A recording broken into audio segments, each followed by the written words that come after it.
Si tu hija de 3 años te dice que es una niña trans, te callas, la escuchas y la ayudas con su transición. ¿No estamos todos de acuerdo con eso? ¿No? Nope, definitivamente no todos estamos de acuerdo con eso. De hecho, te podría apostar y me gustaría pensar que la mayoría de los papás no están de acuerdo con eso. Porque, a ver, seamos claros, si un niño o una niña de apenas 3 años de edad empieza a identificarse como una persona trans, hay varias cosas, hay varias preguntas que los padres tendrían que hacerse antes de callarse y apoyar su transición. Las primeras dos preguntas que tendrían que hacerse es cómo carajo un niño o una niña de 3 años conoce el término trans y si es posible siquiera que lo entienda. Y las respuestas a estas dos preguntas son bien sencillas. ¿Cómo conoce el término? Fácil, porque un adulto se lo dijo. ¿Y puede entender el término? No, no puede entender el término. Porque los niños de 3 años no entienden el concepto de género, no entienden el concepto de sexo biológico y mucho menos entienden el concepto de transicionar entre uno y otro. Y tampoco entienden el concepto de identidad. Entonces, si un niño o una niña de apenas 3 añitos llegan y te dicen, me identifico como una persona trans, lo que está más que claro es que esta idea, esta frase, no es suya.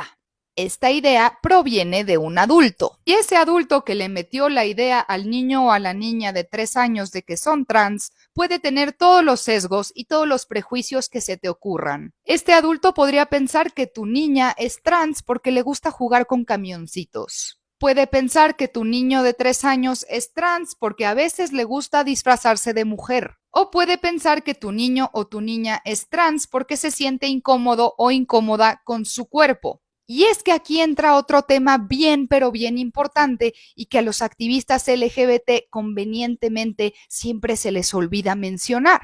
Y ojo, porque con lo siguiente probablemente van a intentar funarme y mucha suerte con eso porque me importa un pepino. Las infancias trans no existen, por lo que acabo de explicar. Porque salvo que se trate de niños superdotados o del curioso caso de Benjamin Button, no existen niños que puedan entender los conceptos de género, de sexo biológico, de identidad o de transición. Todos estos son términos que incluso para personas adultas son difíciles de entender. Lo que sí existe son niños y niñas con disforia de género. Y la disforia de género es un caso completamente distinto al fenómeno trans, aunque traten de mezclarlos indiscriminadamente. Y aunque traten de ocultar o tergiversar todos los hechos que a continuación les menciono.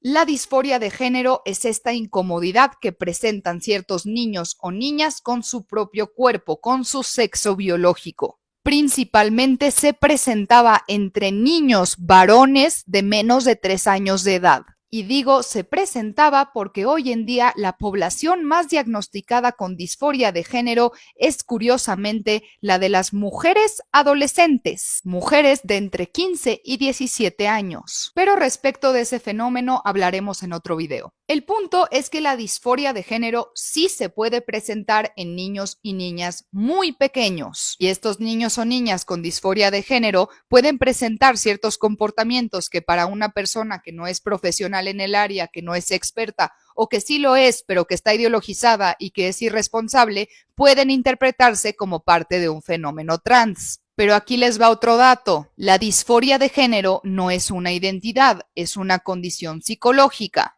Y en al menos el 90% de los casos, todos los síntomas de disforia de género desaparecen después de la pubertad. Es decir, 9 de cada 10 niños o niñas con disforia de género van a dejar de padecerla de manera natural después de atravesar la pubertad.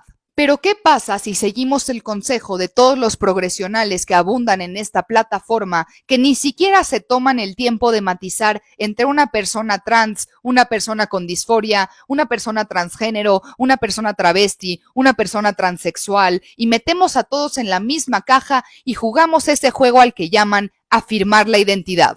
¿Qué pasaría, por ejemplo, si a una persona con disforia de género le bloqueamos la pubertad? Pues en ese caso, esa persona no atravesó precisamente por el proceso que en el 90% de los casos elimina los síntomas de disforia de género. ¿Y qué pasaría si además de bloquearles la pubertad, los sometemos a tratamientos hormonales de afirmación de género? Pues sucedería que estas personas con disforia de género que no atravesaron la pubertad y que además se sometieron a tratamientos hormonales que cambiaron por completo su fisiología, pues seguirían teniendo disforia de género y además en algunos casos empeoraría esta condición. Y este es el enorme peligro de que los progresionales hoy en día estén más preocupados por ser inclusivos y por usar terminología políticamente correcta que por realizar un diagnóstico como se debe. Porque aunque en su diccionario progre diga que las personas transexuales, las personas transgénero, las personas travestis y las personas con disforia de género, todas caben bajo el término paraguas trans,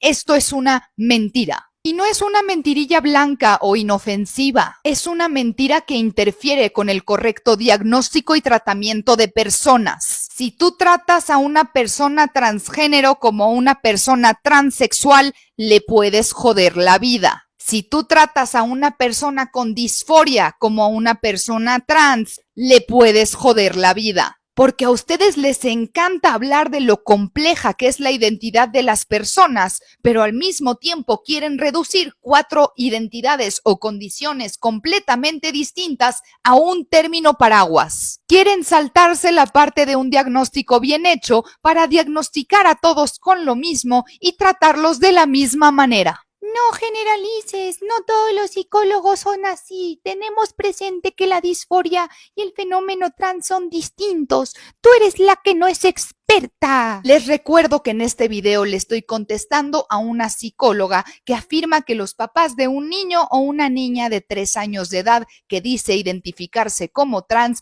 deben callarse la boca y apoyar su transición. Así que todos los psicólogos a los que les quede el mismo saco, pues pónganselo, y quienes no, pues no. Pero estos psicólogos que promueven la idea de que el papel de los papás ante una afirmación de este tipo proveniente de un niño o una niña de 3 años sea una actitud pasiva de callarse y afirmar la identidad de ese niño o esa niña de 3 años, están bien, pero bien perdidos. Y los padres que le hacen caso a ese tipo de psicólogos también están perdidos. Porque el papel de un padre o una madre no es solapar y apoyar cualquier cosa que se le pase por la cabeza a sus hijos. El papel de un padre o una madre responsable, inteligente, que no se deja llevar por la ideología en turno o por su propio narcisismo para sentirse super woke, es cuidar, proteger a sus hijos, incluso ante sus propias decisiones, ante sus propias ideas. De las cosas más importantes que tiene que hacer un padre o una madre de este tipo